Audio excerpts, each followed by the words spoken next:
ব্যস্ত আর ও খেলা মেলা উদ্বোধনে ব্যস্ত। আমি কয়েকদিন আগে একটা সিনেমা দেখছিলাম, আপনারাও দেখেছেন, সিনেমাটার নাম হচ্ছে জওয়ান, তাই তো? শাহরুখ খানের জওয়ান সিনেমা, শাহরুখ খানের জওয়ান সিনেমা দেখছিলাম। ওখানে সিনেমার নায়ক বলছে যে 5 বছরে আপনি একবার ভোট দেন। বাজারে যখন আপনি একটা সাবান কেনেন, বাজারে যখন আপনি চাল কেনেন, বাজারে যদি চাল কেনেন, আপনি চাল কেনার সময় চালটা দেখে নেন। আপনাকে যদি বাজারে যান কিছু কিনতে, বাজার করার সময়টা আপনি দেখে নেন যে বাজারটা ঠিক আছে কিনা। আপনাকে বেগুন দিয়ে দিল আর পোকা বেগুন দিয়ে দিল, আপনি নেবেন না। তেমন 5 বছরে একবার আপনি সুযোগ পেয়েছেন দেশের সরকার পরিবর্তনের, আপনি দেখে নেবেন না কোন নিয়ে কাজ করলেন 5 বছর ধরে। যে জিনিসটাকে 5 বছরে ভোট দিয়েছিলেন তারা 5 বছরে কি করলো আপনি দেখে নেবেন না। তাই चुनाव से पहले, चुनाव के बाद, चुनाव के समय आपको सब कुछ देखना पड़ेगा, किसने कितना है, क्या काम किया है। আমাদের এত বছর ধরে 5 বছর 10 বছর ধরে আমাদের প্রতারণা করলো, আপনি তাকে ভোট দেবেন। সবচেয়ে বেশি গরিব মানুষের দেশ এখন ভারতবর্ষ। স্কুলে যখন পড়তাম তখন ওই গানটা হতো, বলো বলো বলো সবে শত বিনা বেনু রবে, ভারত আবার জগৎ সবাই শ্রেষ্ঠ আসন লবে। সেই ভারতবর্ষে দাঁড়িয়ে এখন সবচেয়ে বেশি বেকারের দেশ হচ্ছে ভারতবর্ষ। সবচেয়ে বেশি কর্মসংস্থানহীন আমাদের দরিদ্র মানুষের বাস হচ্ছে ভারতবর্ষ। ভারতবর্ষ ক্রমাগত পিছিয়েছে আর আপনাকে বলছে আছে দিন আয়া। হ্যাঁ, আদানি আম্বানির জন্য ভালো দিন এসছে, আপনার জন্য ভালো দিন আসে। ভারতবর্ষের 1% ধনী, 1% ধনী, তাদের হাতে 90% টাকা। আর ভারতবর্ষের 140 কোটি মানুষ, তাদের হাতে মাত্র 10% টাকা। আপনি ভালো আছেন? আপনি ধর্মের নামে ভোট দিয়ে দেবেন? আপনি ভোট দেওয়ার আগে একবার ভাববেন না আপনার সংবিধান যা আপনাকে গণতান্ত্রিক অধিকার দিয়েছে, সে সংবিধান আজকে আক্রান্ত। লোকে বলছিল ভোটের আগে, নরেন্দ্র মোদী বলেছিল मैं देश का चौकीदार हूँ, और আমরা ভোটের পরে এই 10 বছরের অভিজ্ঞতায় দেখলাম ও देश का चौकीदार नहीं है, वो अंबानी और अदानी का चौकीदार है।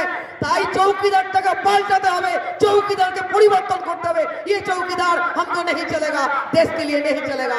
কারণ এই দেশের সম্পদ রক্ষা করতে পারে না। বাড়িতে চৌকিদার আপনি কখন রাখেন? বাড়িতে পাহারাদার আপনি কখন রাখেন?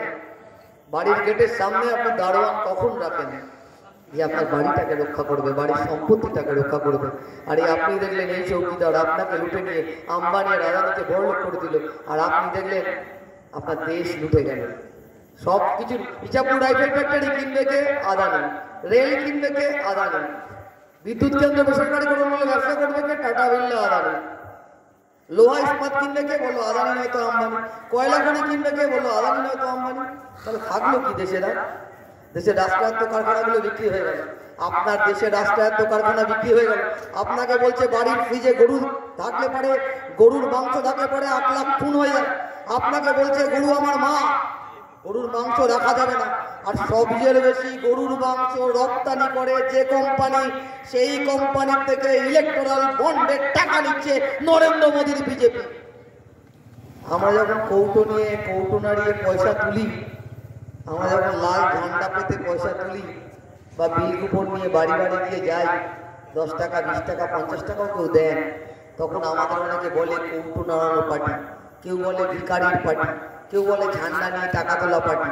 কিন্তু তারপর আমরা গর্ব করে বলি যে আম্বানি, আদানি, টাটা বা সরকারের ট্যাক্স ফাঁকি দেওয়া কোনো ব্যবসাদার বা জাল ওষুধ তৈরি করা কোনো কোম্পানি, তাদের কাছ থেকে টাকা নিয়ে সিপিআইএম দল চলে না।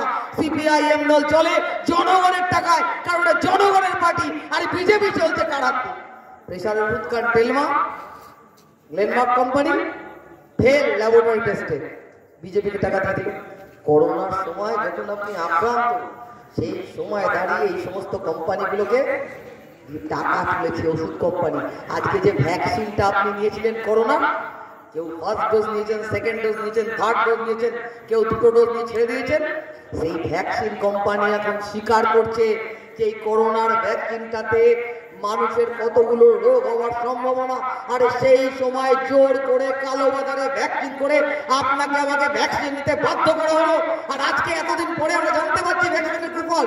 আর এই কোম্পানিও মোদীকে ইলেকট্রাল বন্ডে টাকা দিয়েছে। আর আমার পার্টির জেনারেল সেক্রেটারি সীতারাম ইয়েচুরি যখন বললেন যে আমার পার্টি ইলেকট্রাল বন্ডে টাকা নেবে না। রাজ্যসভায় দাঁড়িয়ে যখন বক্তৃতা করছেন তখন সীতারাম ইয়েচুরির কথা কেউ শুনছিল না। সবাই বলছে কি বলছে, চা খাচ্ছে, কেউ সংসদের লবিতে দাঁড়িয়ে স্যান্ডউইচ খাচ্ছে। আর আজকে গোটা ভারতবর্ষ শুনছে যে ইলেকট্রাল বন্ডে 1 নম্বর সুবিধাভোগী বিজেপি।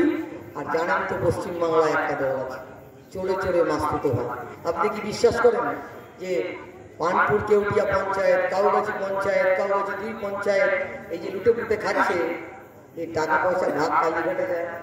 আপনি কি মনে করেন যে কাউগাছি 2 পঞ্চায়েত ভোটে যে ভোট লুট হলো, কাউন্টিং লুট হলো, আপনাকে ভোট দিতে দেওয়া হলো না? কাউগাছি 1 পঞ্চায়েতে যে ভোট লুট হলো, ভাটপাড়া পৌরসভা নির্বাচনে যে লুট হলো, যেভাবে চুরি করে পঞ্চায়েত মেম্বার, যেভাবে চুরি করে কাউন্সিলর হলো, যেভাবে চুরি করে পঞ্চায়েতের প্রধান হলো, যেভাবে পুকুর বুঝিয়ে দেওয়া হচ্ছে একটার পর একটা ভাটপাড়া মিউনিসিপ্যালিটির বিভিন্ন ওয়ার্ডে, এই আমাদের ব্যারাকপুর ব্লকের জমি বিক্রি করে দেওয়া হচ্ছে কাকে? শাহজাহান শেখ ওই ব্যারাকপুর ব্লকের জমি বিক্রির সঙ্গে যুক্ত। আমাদের বর্তমান ব্যারাকপুরে যিনি প্রার্থী, সাংসদ পদপ্রার্থী, নৈহাটির এমএলএ মন্ত্রী, তিনি হচ্ছেন শাহজাহানের গডফাদার। আমার ব্যারাকপুর দাঁড়িয়ে ব্যারাকপুর ব্লকের জমি বিক্রি হয়ে গেল।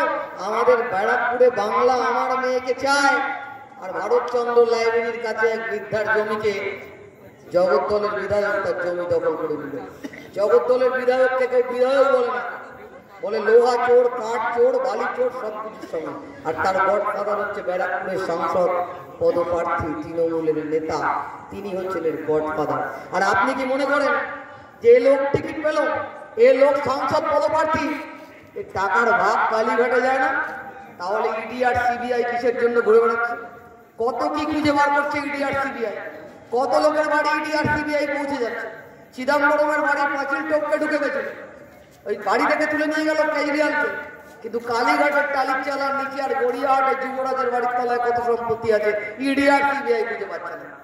একটা রাজ্যের মন্ত্রিসভার 2 নম্বর মন্ত্রী, তার বাড়ির ঘাটের তলায় কয়েক কোটি টাকা, বাড়ি থেকে টাকা পাওয়া যাচ্ছে, বান্ধবী বাড়ি থেকে টাকা পাওয়া যাচ্ছে, অনুব্রত মণ্ডল টাকা।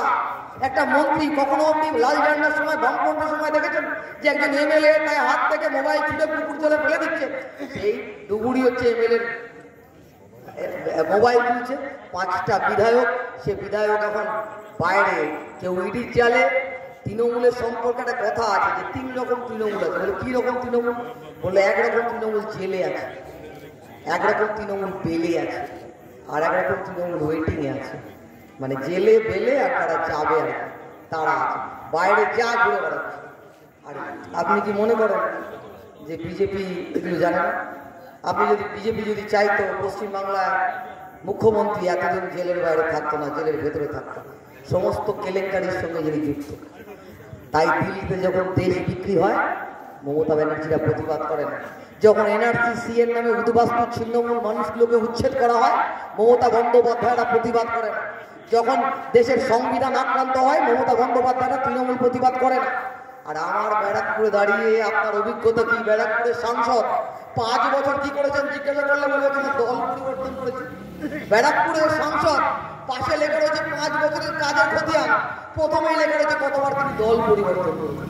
ভোট দিয়েছিলেন বিজেপি বলে, তারপর হয়ে গেল তৃণমূল, এখন আবার বিজেপি প্রার্থী। আমাদের বাড়ির কাছাকাছি বাড়ি, আপনার বাড়ির কাছাকাছি বাড়ি। 20 তারিখে 10ই মার্চ 2024 বিকেল 5টা অবধি লাগানো ছিল মোদী এই মমতাদির ছবি। বিকেল 5টার পর হয়ে গেল মোদীদার ছবি। আমি জিজ্ঞেস করে ফেললাম এক সমর্থককে, মানে যিনি দাদার সমর্থক, যে দাদা কেসটা কি?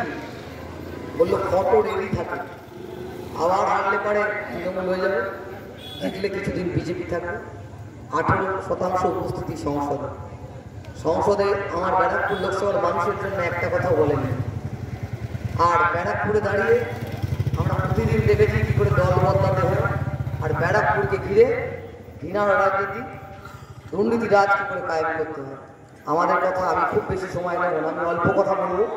অনেকগুলো মিটিং আছে এবং অনেকগুলো সাংগঠনিক কাজের সাথে আমাকে যুক্ত থাকবে।